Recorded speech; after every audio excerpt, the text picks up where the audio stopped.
Africa Prime, brought to you by Jameson's Select Reserve. A very warm welcome to you. You're watching Africa Prime. This week we speak to former Mozambican President Joaquim Chissano on his continued role on the African continent, and also we delve into his views on the state of governance in Africa. Thank you so much for joining us, Mr. President. I suppose the first thing that I would really like to ask you is whether you're proud of the Mozambique that you see now. Yes, very much so. I'm very much proud because when we liberated the country, the situation was very much different as that it is today. And I'm glad that when we are rated at the same time as the countries which didn't have to go through the armed struggle to get their independence. We are rated in the same, together with the countries which didn't have a 16 years war of destruction and destabilization. We are rated the countries which didn't have 90% illiteracy at independence.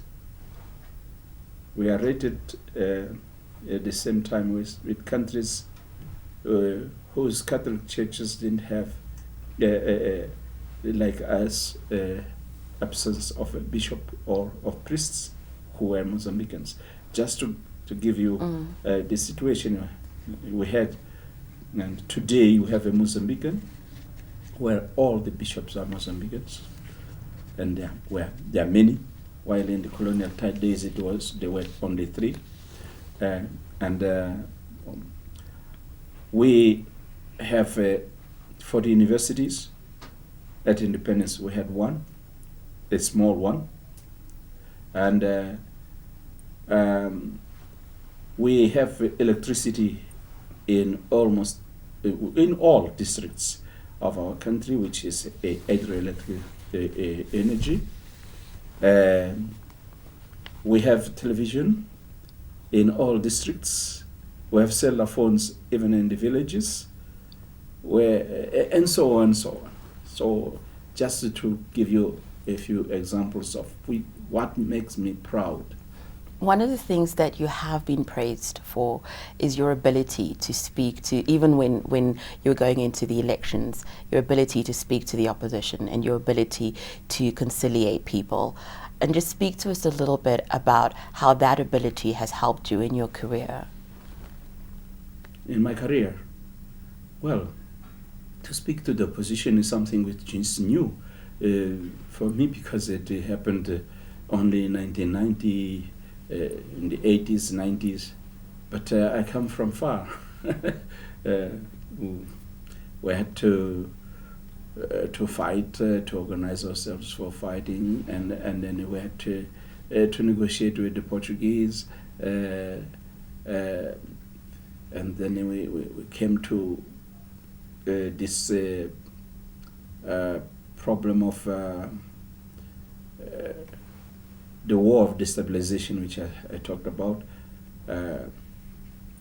but my predecessor took the guts to discuss with the apartheid regime to try and decrease the impact of war, the negative impact of war.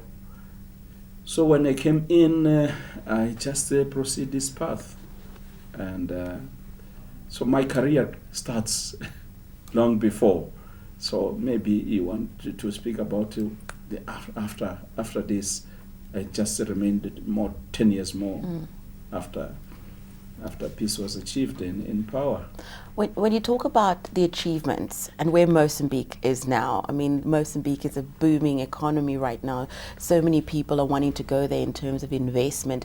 And just like you rightfully said when we started, that's not the Mozambique that you grew up with. That's not the Mozambique that you started off with. So it really has changed. And what I would like to talk about is one of the things on the African continent that we do have is you have liberation movements that come in and and you have independence, how were you able to change? How was your party able to change from being a liberation movement to then taking the economy of Mozambique to where it is now? Yeah, you see, it's that the change was not an absolute change.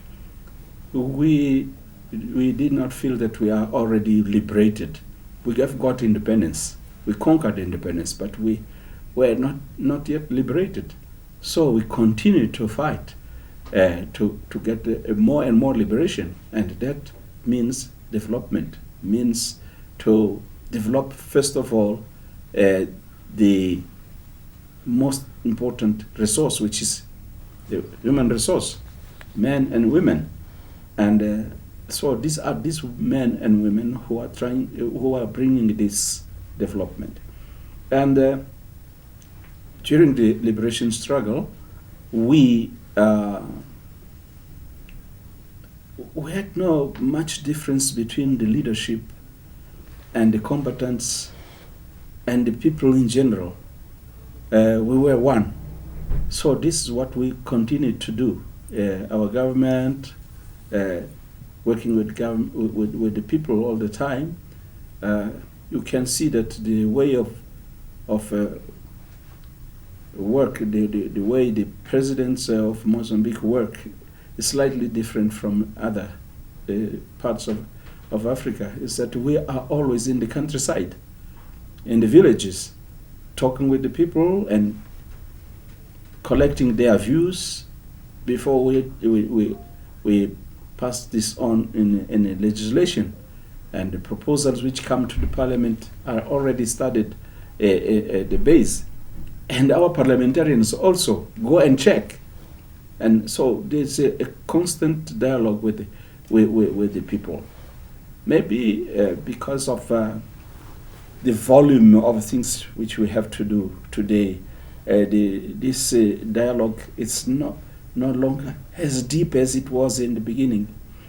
But this is something which our leadership is trying to correct. Yeah. One of the things I have to read when you just talk about some of the achievements, it's from this article where they say, under the stewardship of Mr. Chissano, the country achieved an average rate of economic growth of around 8%. Between 1997 and 2003, almost 3 million people were rescued from extreme poverty out of a total population of almost 20 million people. That led to a 35% decrease in the number of children dying under the age of 5, and an increase of 65% in the number of children going to primary school. When you see all these challenges and all of these achievements, how do you prioritize? You talked about the volume of what needs to be done in Mozambique, and that was the same when you were in leadership. How do you prioritize what to do first? Well, the priority did not change since independence now. As I told you, the first priority which we had was education, and the second was health. That's why at the early stages of our independence, the WHO has taken Mozambique as an example of organization for public health, and we also in education. We got praises from UNESCO because we had tripled the number of pupils in schools compared to what it was in the colonial days. And this is what brought this rate of illiteracy down and this infant mortality down. Well, it's also the empowerment of women, which brought all the change. Something which we have been doing even during the liberation struggle. Our movement did that. So the priorities did not change because we did not yet reach our target, which is zero illiteracy and is zero mortality, is zero hunger. And so these priorities are still there.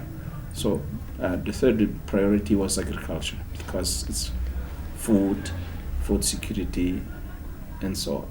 One of the things that you have again been so praised for, and it's one of the reasons that you became the first recipient of the Mo Ibrahim Award, was when, just other than just your leadership and what you were able to do for Mozambique during your tenure as president, but also that when it came time for you to leave, and you could have, if you wanted to, stayed on, and you decided it was time to hand over the reins. What informed that decision for you? Well, is that, I recognized that I had some limitations. I could not be all the time be inventive, and so my capacity of initiative would decrease, and so I was afraid that I would then be in the routine, fall in the routine, which is not good. So I thought it was necessary to provoke a change, to bring a new dynamics into the economic development, because someone may not notice that when he goes into the routine. And also I felt that it was good for me to live while I was of a younger age, because then I could be more useful in other fields in a different way. But also I wanted to experiment a different kind of life, since I didn't have previously this chance to work as any ordinary citizen, because I became a leader of the liberation struggle, one of the leaders of the liberation struggle, at the age of 22. I was about 23 when I became member of Central Committee of Frelimo. And so I was living in a different manner compared to other people of my age. And then I came to government even before the independence of Mozambique in 1974. And I stayed for 11 years as a foreign minister. He had no chance to stay around Mozambique and know Mozambique properly. But Mr. President, also, one of the issues on the African continent is that there are people, there are leaders that come to probably at a time when they should also hand over the reins, and that doesn't happen. What is your take on that? I mean, if you look at what you were able to do and what you think. But for me to take that decision, I have measured things. Let me tell you one thing, is that when I thought that I would withdraw, I thought that I would withdraw just after the signing of peace agreement and let others to implement it. But then I felt that the conditions were not there. People were now having too much expectation on me, and then I felt that it was not the moment of change. So I had to create the conditions. First, to reconstruct the country which was destroyed, ravaged by the war. And so I thought that, well, after reconstruction, then I would be able to live. I succeeded to do the reconstruction in 5 years. But then we had to streamline the superstructure, the institutions, so that when we hand over, we are not handing over a time bomb to someone. So I had to take the responsibility. I had caused the change of the character of our state. We didn't have a multi-party system. We introduced the multi-party system. I felt that, well, I should not say, well, the others are going to now cope with it. I had to do the experiment myself and feel it and take the blame if things went wrong, and then say, okay, now I can go out. That's how I measured. But other heads of state, then they may try to do similar things and measure whether they feel that they will be responsibly able to go out, because sometimes you feel that there's something which you have to conclude before you go out. Or if not, you may feel that, well, if I go out, something bad may happen in the country. We have seen countries where these things happened, not because they went out, but because the leader died at that moment. And so because this situation was not ready for a succession, there was war. We have a number of countries like that. So maybe it's good to let the leaders themselves appraise the situation of their countries and take the decision which is good for their people. One leader, head of state of Africa, came to me and he asked my advice, said, well, the people in his country were asking him to stay. They wanted to change the constitution. It was not him who was promoting that, but some parliamentarians went to see him to ask permission to move a motion for the revision of the constitution so that the president can run again. And he said, what do you think? What should I do? My answer was, do what is good for your people. If you staying one more term or two more terms is good for your people, if you can deliver, if you can make changes which please the country, then you stay on. But if you think that someone else can do it better than you, it's not good to resist. If it's something emotional, it's not good to stay on. So you choose what is good for your people. But sometimes what we have seen, though, is the people, they'd say to the leader, enough is enough and we would like a change. And what we have seen on the African continent in some countries is that the leader refuses to go. Yeah, that is bad. But again, here we have to be careful to see what we call the voice of the people. It happened also with me. Some people came to tell me, oh, President, we want you to stay. Don't go, because the whole people will vote for you. And it occurred in a province where in the previous elections I had got I would say I was defeated. Said, well, how can you say it? To tell me that it's the people who want, would have to go to the referendum, so that I find out that these are the people who are asking me to stay. Sometimes a minority group can say, well, the people says that you have to go, and maybe it's not the case.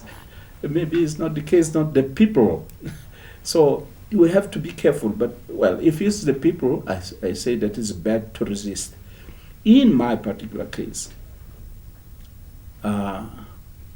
when I came to power, I had put into condition that I didn't want to hear any opposition.